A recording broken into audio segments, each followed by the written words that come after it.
Adam, this boat obviously has been tailored obviously for fishing. I mean, it's a marvellous fishing boat, but you've also done quite a lot of, had a lot of input into it because you film from this boat on a regular basis for your TV show. That's right, John. This boat it's a prototype, but it's also a custom build.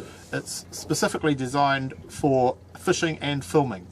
And what I've done is I've chosen a pontoon alloy boat. Right. The reason I chose the pontoon is obviously stability.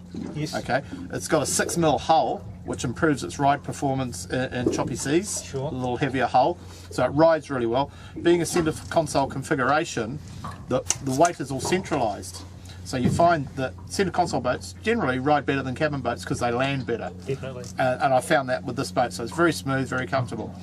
It's got a hell of a powerhouse on the back. It's got a 150 Mercury 4-stroke. And this is the latest Mercury. This is the latest Mercury, which is slightly more compact than the older models. With me on with half a load of fuel and not too much gear, I can get it up to 40 knots, but 35 with a full load of gear and 180 litres, which we've got under the floor, so we carry a lot of gas. Right. My economy at cruising speed, which is about 25 knots, I'm running about 24 litres an hour at 25 knots, which is very good economy as well. So you cover the ground comfortably and you're not using heaps of fuel. Tell us a little bit about the electronics package here. She's pretty high tech. It's all the latest gear I see. Yeah, it is high tech, but it's practical as well. I'm very much keep it simple, but have everything you need. I've got the latest Generation 2 HDS7 from Lorentz, high definition fish finder.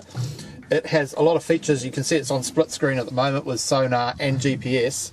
And it also gives you a lot of other information. It also has structure scan and structure map, which can actually map the bottom and give you a true picture of the bottom that you're fishing in. And once you've had a fish finder for a while, you learn when there's fish on the screen, or if it's weed, or if it's other. You get to know your own sounder, don't you? Get to know. Yeah. The other thing I use heaps is tracking on the GPS, because when you're going from point A to point B, if you go in a straight line, most of the time you're going to save gas. And if you wander off here and there, you can actually, over like a 20-mile course or whatever, you could run an extra K and a half that you don't need to run. But if you've got a point A and point B, and you can follow these tracks, also really good when you're drift fishing, because if you go through a drift and you hit some fish, you can quickly mark a spot, go back and drift that spot again. Brilliant. So practical. I also have one mounted on the bow. Well, let's go to there, shall we? Right, well, there's no point having a centre console boat unless you're going to use the front of the boat for fishing, and that's what it's for. So we've got a deck that's raised by about 200mm. It's got a wet store under the deck, which you can store fish, dive gear, anything you want, anything that gets wet. That's a wet storage. You've got a seated live bait tank, so you've got a live bait tank underneath, which can hold big, large kahawai. We've got a drum winch, which is all operated from the console. The drum winch, the nice thing about that, you can run a lot of warp and not a thin warp. And obviously you have plenty of chain as well. Saka anchor, I just love those, they just work so well in all conditions. And the drum winch, like I say, it's a beautiful thing. It's a free fall. It's got like a centrifugal brake, so when it drops, it free falls. Then you put it into gear, and it'll take up the slack. Right, so it works very, very well. I never have to leave the console to anchor. So there's trouble-free anchoring. Trouble-free anchoring. Right. The big thing about a centre console, you're fishing from the front. I've got the electric motor, which we've seen that you can operate by foot with a wireless remote. You can cast here. We've also carpeted it for angler comfort.